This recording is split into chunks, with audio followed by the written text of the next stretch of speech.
ಇತ್ತೀಚೆಗೆ ಹರಿಹರ ದಾವಣಗೆರೆ ಜಿಲ್ಲೆಯ ಹರಿಹರದಲ್ಲಿ ಪ್ರೊಫೆಸರ್ ಭಗವಾನ್, ಮೈಸೂರಿನ ಪ್ರೊಫೆಸರ್ ಭಗವಾನ್ ಅವರು ರಾಮನ ಬಗ್ಗೆ ಅತ್ಯಂತ ಕೀಳಮಟ್ಟದಲ್ಲಿ ಮಾತಾಡಿದ್ದಾರೆ. ನಾನು ಹೇಳುವುದು,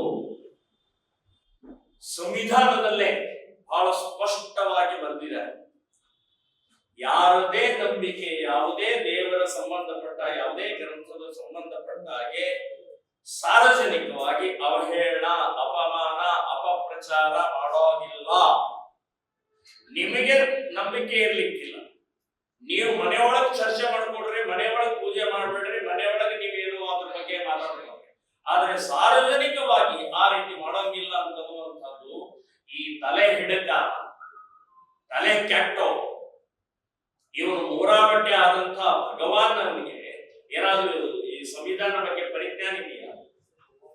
ಇನ್ನು ವಾಲ್ಮೀಕಿ ರಾಮಾಯಣದಲ್ಲಿ ಬರೆದಂತ ಹಾಗಾದ್ರೆ ವಾಲ್ಮೀಕಿಗೆ ಅಪಮಾನ ಮಾಡ್ತಾ ಇದ್ರೆ, ಒಬ್ಬ ವಾಲ್ಮೀಕಿ ಋಷಿ ಅಂತ ಹೇಳಿದಂತ ಋಷಿ 16,000 ವರ್ಷದಿಂದ ರಾಮನ ಬಗ್ಗೆ ಬರೆದಂತಹ ಗ್ರಂಥ ಇವತ್ತಿಗೂ ಜೀವಂತಿದೆ, ಇವತ್ತಿಗೂ ಪಠಣ ಆಗುತ್ತೆ, ಇವತ್ತಿಗೂ ನಾವು ಮನನ ಮಾಡ್ತೀವಿ.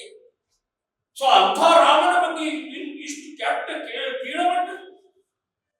ಭಗವಾನ್ ಹುಷಾರಿರಿ,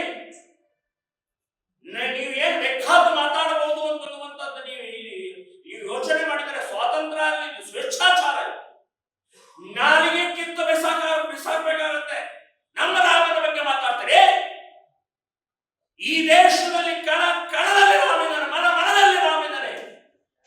ಸೊ ರಾಮನ ಬಗ್ಗೆ ಮಾತನಾಡುವಷ್ಟು ಧೈರ್ಯ ಬಂದ ನಿಮಗೆ ಮೇಲಿಂದ ಮೇಲೆ ಆಗ್ತಾ ಇದೆ, ಮೇಲಿಂದ ಮೇಲೆ ನೀವು ಮಾಡ್ತಾ ಇದ್ದೀರಿ, ಪರ್ಪಸ್ ಮಾಡ್ತಾ ಇದ್ದೀರಿ ನೀವು. ನಾನು ಹೇಳೋದು, ಸರ್ಕಾರ ಇಮಿಡಿಯೇಟ್ ಸೋಮೋಟೋ ಕೇಸ್ ಯಾಕೆ ಹಾಕಿಲ್ಲ? ಯಾಕೆ ಹಾಕಲಿಲ್ಲ ನೀವು?